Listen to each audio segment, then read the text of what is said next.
사랑합니다. 저는 지난 시간에 데살로니가전서 1장의 말씀을 통해서 사도 바울과 실라와 디모데가 왜 데살로니가 교인들을 생각하면서 걱정했는지, 그리고 그 걱정이 무엇 때문에 다 누그러뜨려지고 하나님께 감사하게 되었는지 말씀을 나눴습니다. 바울과 실라와 디모데는 빌립보 감옥에 갇혀 있다가 그 감옥에서 나온 뒤에 데살로니가 지역으로 갔습니다.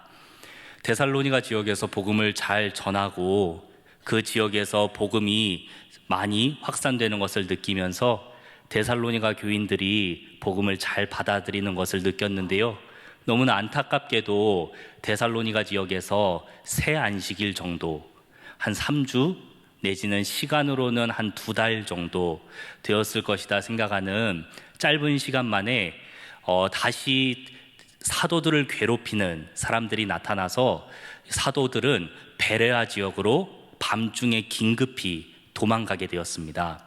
그러니까 우리가 아이를 낳아놓고 아이를 잘 길러야 되는데 아이가 아직 갓난아기여서 젖먹이와 같아서 우리의 손길이 많이 필요한 때에 마치 우리가 아이를 두고 어딘가를 가야 되는 것처럼 바울이 데살로니가 교인들을 두고 베레아 지역으로 가게 되었을 때 바울은 너무 마음의 걱정이 컸던 거죠. 그래서 베레아로 갔다가 아덴으로 갔다가 고린도로 가면서 계속해서 데살로니가 교인들이 생각이 나니까 그렇게 선교하는 중에 인력이 많이 부족했을 텐데도 함께 선교 동역을 했던 실라와 디모데 중에서 디모데를 데살로니가로 보냈습니다. 너무 걱정이 돼서 보냈는데 그렇게 디모데가 돌아와서 전한 소식은 데살로니가 교인들이 우리를 간절히 보기를 원하고, 그리고 그들에게 복음이 잘 들어가서 그들에게서 믿음의 역사도, 사랑의 수고도, 소망의 인내도 나타나고 있습니다 라는 소식을 바울에게 전했습니다. 그래서 바울이 무릎을 탁 치면서, 그래, 우리는 짧은 순간밖에 복음을 전하지 못했지만 이 모든 것이 가능하게 하신 것은 이는 장래의 노하심에서 우리를 건지시는 예수 그리스도의 복음 때문에, 그 복음의 능력이 데살로니가 교인들을 이렇게 건강하게 자라게 했구나 라면서 1장의 말씀을 마무리했었습니다. 이렇게 바울이 안심한 채로 데살로니가 교인들에게 편지를 계속해서 이어나갔어요.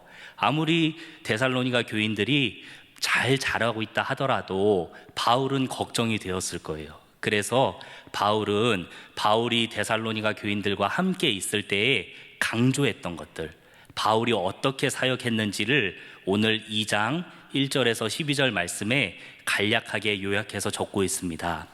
2장 1절에 보니까 바울은 이렇게 얘기했습니다. 우리가 너희에게로 들어간 것이 헛되지 않은 줄을 너희가 친히 아노니. 이 너무 다행스러운 말이죠. 바울과 실라와 디모데가 정말 목숨을 걸고 사역을 열심히 했는데 만약에 그 사역이 헛되게 되면 어떨까요? 우리가 우리의 자녀들을 정말 열심히 양육을 했는데 그 양육이 헛수고로 돌아가게 되는 것을 느낄 때에 얼마나 마음이 무너집니까? 그와 같이 바울은 걱정하는 마음으로 디모데를 보냈는데 다행히 믿음으로 낳은 데살로니가 교인들이 잘 자라고 있다는 소식을 들으니까 우리가 너희에게로 들어갔었던 모든 일들, 모든 사역들이 헛되지 않은 줄을 너희가 알고 있고 우리도 알게 되어서 너무 기쁘다라는 말이죠. 그러면서 바울은 데살로니가 교인들에게 우리가 당신들과 함께 있을 때 무엇을 강조했는지 알고 계시지요? 라면서 3가지 사실을 바울이 짧게 얘기합니다. 먼저 첫 번째로는 2절에서 3절에 보니까 바울이 어떤 상황 가운데 복음을 전했는지 데살로니가 교인들에게 그때의 상황을 상기시켜 주었습니다. 바울은 빌립보 감옥에 갇혀 있다가 그 감옥에서 나와서 데살로니가에 도착했습니다. 그리고 데살로니가에서 복음을 전했는데요, 바울은 이 상황을 환난과 역경, 그리고 그 가운데 있었던 것이 자기들에게는 능욕이었다라고 표현합니다. 그러니까 너무나도 수치스럽고, 내가 이렇게까지 복음을 전해야 되나, 너무 이 능욕스럽다라는 표현을 사용하면서까지도 바울은 우리가 이렇게 어려움 가운데 싸울 일들 가운데에서도 당신들에게 복음을 전했습니다. 그리고 그것을 당신들도 알고 있습니다 라고 얘기했죠. 그러니까 데살로니가 교인들은 바울을 만났을 때 아마 되게 의아해했을 것 같아요. 불과 얼마 전까지 복음을 전하다가 감옥에 갇힌 이 사람들이 감옥에서 나왔는데, 감옥에서 나와서 이쪽 데살로니가로 도망쳐 오자마자 그들은 또다시 복음을 전하는 거예요. 그러니까 데살로니가 사람들은, 도대체 이 사람들은 왜 이렇게까지 복음을 전했을까라고 생각했을 수 있죠. 그렇게 바울은 우리가 이런 어려움 가운데에서도 우리가 당신들에게 복음을 잘 전했던 것을 알고 있습니다 라고 첫 번째로 바울과 사도들의 사역을 얘기했습니다.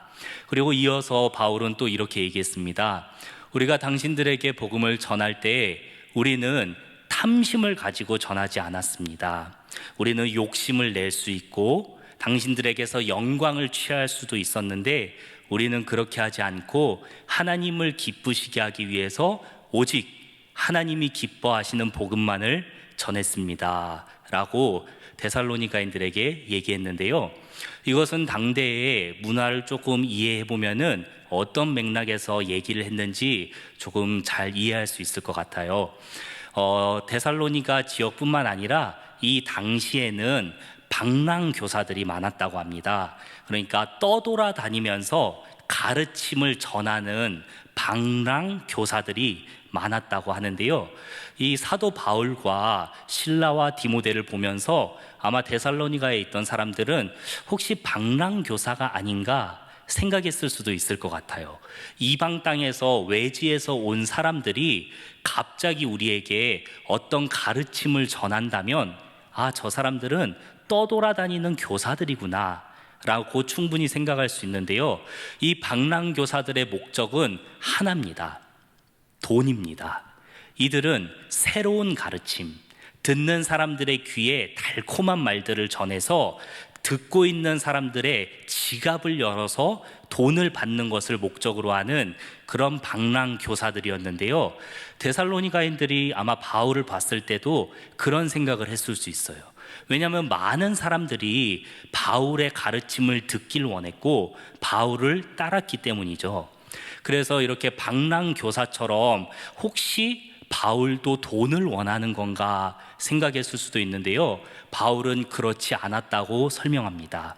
충분히 사람들이 듣기 좋은 말, 충분히 사람들에게서 영광을 얻을 수 있음에도 불구하고 바울은 사람들에게 기쁨이 되는 말이 아니라 하나님께 기쁨이 되는 말을 전했다, 바로 복음을 전했다라는 얘기입니다. 데살로니가 사람들이 바울의 사역을 보면 바울은 먼저 전도지를 다닐 때 회당에 다니면서 복음을 전했습니다. 그러니까 복음을 1차적으로 전한 사람들은 유대인들이었죠. 그런데 유대인들에게 복음은 상당히 껄끄러운 내용입니다. 바울을 따라다니면서 괴롭게 하는 사람들이 바로 유대인들이었기 때문이죠. 왜냐하면 바울이 전한 복음의 요체는 유대인들이 잡아 죽인 예수 그리스도가 메시아, 곧 우리의 구원자다라는 얘기이기 때문에 유대인들이 이 말을 들으면 누가 기뻐하겠습니까? 그런데 이 복음을 유대인들의 모임인 회당 한가운데서 전했으니 아무리 생각해봐도 바울은 돈을 받기 위해서, 사람들을 기쁘게 하기 위해서 말을 전한 건 아닌 것 같습니다. 그래서 바울은 이 사실을 얘기하면서 우리가 당신들에게 복음을 전한 것은 오직 하나님을 기쁘시게 하기 위한 복음이었습니다 라고 바울의 사역 두 번째로 설명을 했습니다. 마지막으로 7절에서 11절까지 보니까 바울은 데살로니가 사람들에게 비유를 들어서 이렇게 얘기했습니다. 우리가 당신들과 함께 사역할 때, 여러분들을 대할 때 우리는 여러분을 마치 유모가 아이를 기르듯이 그렇게 사랑했습니다 라고 표현합니다. 여러분, 유모라고 하면은 베이비시터잖아요. 일정한 보수를 받고 다른 사람의 아이를 돌봐주는 그런 사람을 유모라고 하는데, 바울은 유모를 비유로 사용하면서 그만큼 데살로니가 사람들을 많이 사랑했다라고 얘기했습니다. 그런데 그 사랑이 어느 정도였는지 보니까 목숨을 내어줄 정도로 사랑했다라고 합니다. 비록 유모와 대신 봐주는 아이의 관계이지만 바울은 내 아이처럼, 내 자녀처럼 목숨을 바쳐서 사랑했습니다. 그리고 이 데살로니가인들에게 폐를 끼치길 원치 않았어요. 이건 정말 부모님의 마음이잖아요. 우리가 자녀들한테 조금의 해도, 조금의 피해도 입히지 않으려고 때로는 우리의 능력을 벗어나는 어떠한 결정을 하기도 하죠. 마치 그와 같이 바울은 데살로니가인들을 생각할 때에 폐를 끼치지 않기 위해서 밤낮으로 수고했다라고 합니다. 이 데살로니가 지역에 가면은요, 바울이 사역했을 것이라고 추정하는 주상복합 건물이 있습니다. 그 건물에 가면은 1층에 매대, 자판대를 깔아놓고 바울이 판매했을 것 같은 그런 상점들이 있고, 2층과 3층에는 숙박할 수 있는 그런 장소가 있었는데요. 이렇게 바울은 낮에도 밤에도 일하고 복음을 전하면서 어떻게든 데살로니가 교인들에게 피해를 끼치지 않으려고 했다라고 얘기합니다.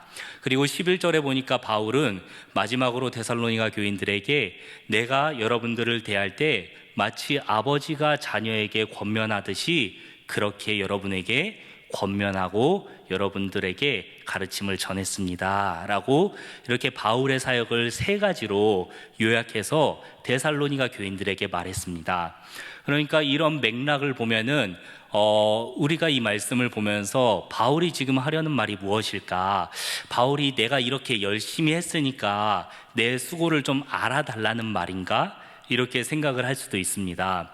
그런데 1장 마지막 절에 보면은요, 비록 바울은 빨리 데살로니가 지역을 떠나갔지만 복음의 능력이 그 가운데 역사하여서 데살로니가 교인들이 신실하게 자라났다라고 바울이 고백을 한다면은, 지금 2장으로 넘어와서는 바로 그렇게 내가 수고해서 나를 좀 알아주세요 라는 말이 아닐 거다라는 사실을 우리는 짐작할 수 있습니다.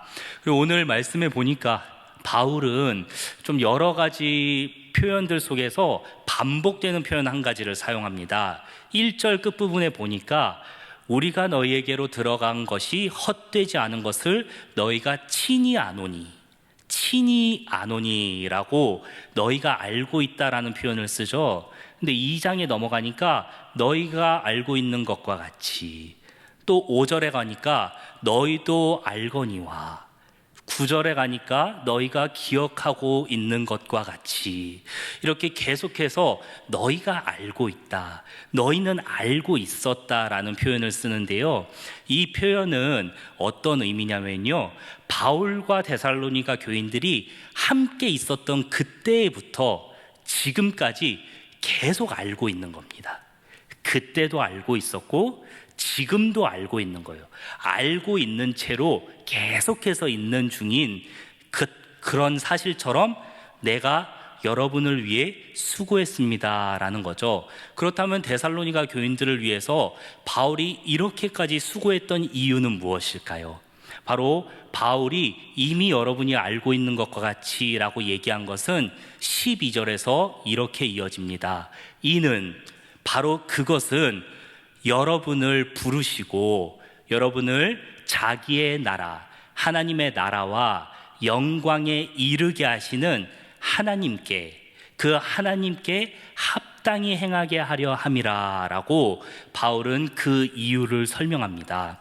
그러니까 바울이 이렇게 수고하고 애쓰고 감옥에서 나오자마자 다시 복음을 전하는 이유는 딱 한 가지라는 거예요. 바로 이것은 여러분들을 부르신 하나님, 그 하나님께서 여러분들을 하나님의 나라와 하나님의 영광 안으로 이끌어 가실 것인데, 바로 그 이끌어 가시는 여러분이 하나님의 그 영광에 합당하게 행하게 하기 위해서 우리가 이렇게까지 수고하는 것입니다 라고 바울이 그 이유를 말하는 것입니다.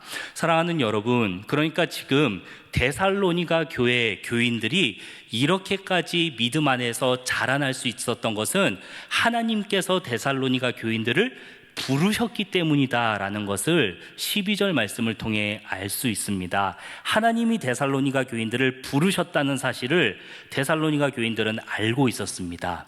언제부터요? 바울과 만났을 때부터요. 지금까지.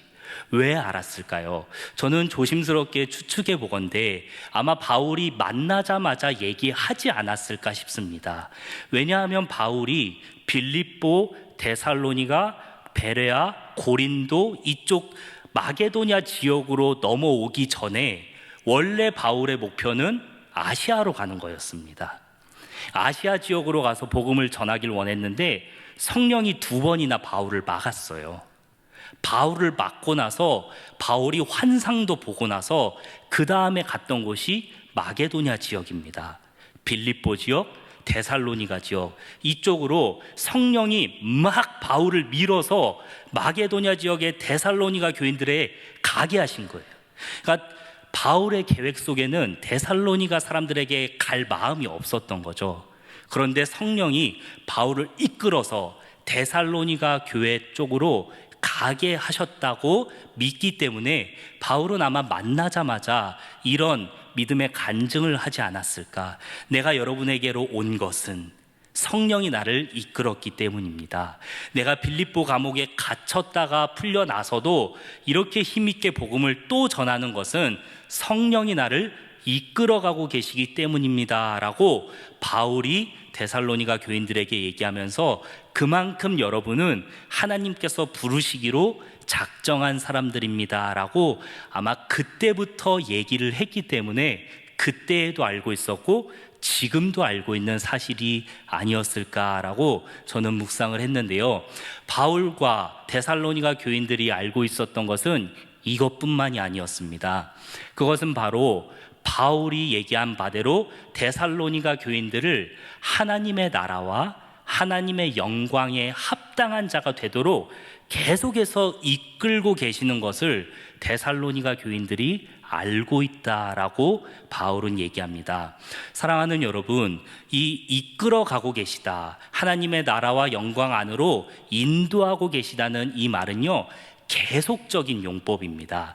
그때에도 지금도 앞으로도 계속해서 해나가시는 일인데 이것을 우리는 신학적인 표현으로 성도의 견인이라고 합니다. 우리가 하나님 앞으로 나아가는 게 아니라 하나님께서 우리를 부르셨을 뿐만 아니라 하나님께서 우리를 하나님의 자녀의 합당한 모습으로, 하나님의 나라의 합당한 자녀로, 하나님의 영광의 합당한 백성으로 우리를 이끌어 가시는 것을 너희가 알고 있다라고 바울이 얘기했습니다. 사랑하는 여러분, 그렇다면 바울의 이 수고는 무엇일까요? 바로 하나님께서 바울의 수고를 통해서 너희에게 역사하셨다라는 것을 얘기하는 것입니다. 하나님의 이 일하심이 너무 놀랍지 않습니까? 하나님의 일하심은, 성령의 일하심은 우리와 함께 일하신다는 것을 우리는 이 말씀을 통해 알 수 있습니다. 하나님은 주권적으로 모든 것을 해나가실 수 있고 성령 하나님께서 우리의 마음을 마음대로 바꾸실 수도 있지만 하나님은 우리 한 사람 한 사람의 수고, 우리의 헌신을 통해서 역사하신다는 것을 바울은 강조하면서 우리의 수고 위에 너희를 부르시고 이끌어 가시는 하나님의 수고가 있다는 것을 데살로니가 교인들에게 얘기했습니다. 사랑하는 여러분, 데살로니가 교인들은 비록 바울과 정말 짧은 3주 동안의 만남을 통해서 가르침을 받았지만 그들은 마게도냐 지역에 정말 신실하게 신앙이 성장하고 있는 교인들이라고 소문이 자자할 정도로 자라나고 있었습니다. 그들의 안에서는 믿음의 역사가 일어났고 사랑의 수고의 모습이 있었고 소망을 품고 고난 가운데 인내하는 모습이 있었는데요, 바울은 그것을 복음의 능력이라고 강조했지만 그 복음의 능력은 바울과 실라와 디모데와 같은 이런 선교사들의 수고를 통해서 역사했습니다.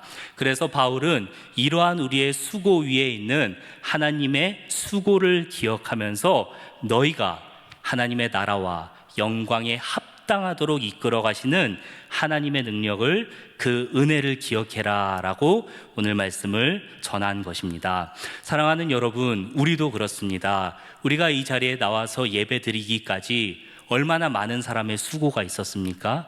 우리는 지난 5월 한 달 동안 우리가 정말 감사를 표해야 했던 우리의 부모님, 그리고 선생님, 구역장님, 우리 목사님들께 감사하며 또 그 은혜를 되새기는 시간을 가졌습니다. 우리가 온전한 예배자로 하나님 앞에 서기까지 물론 하나님께서 우리를 인도하셨지만 하나님은 선생님의 수고를 통해, 구역장님의 수고를 통해, 목사님과 우리의 가족들의 수고를 통해 우리를 이 자리까지 신실하게 세워오신 줄 믿습니다. 그래서 바울은 데살로니가 교인들에게 그 사실을 기억하며, 비록 바울이 너희와 함께 하지 않지만 너희는 그 은혜에 힘입어서 더욱더 힘써 자라나고 서로 사랑하라고 이어서 2장 후반부와 3장에서 말씀을 전하는 것입니다.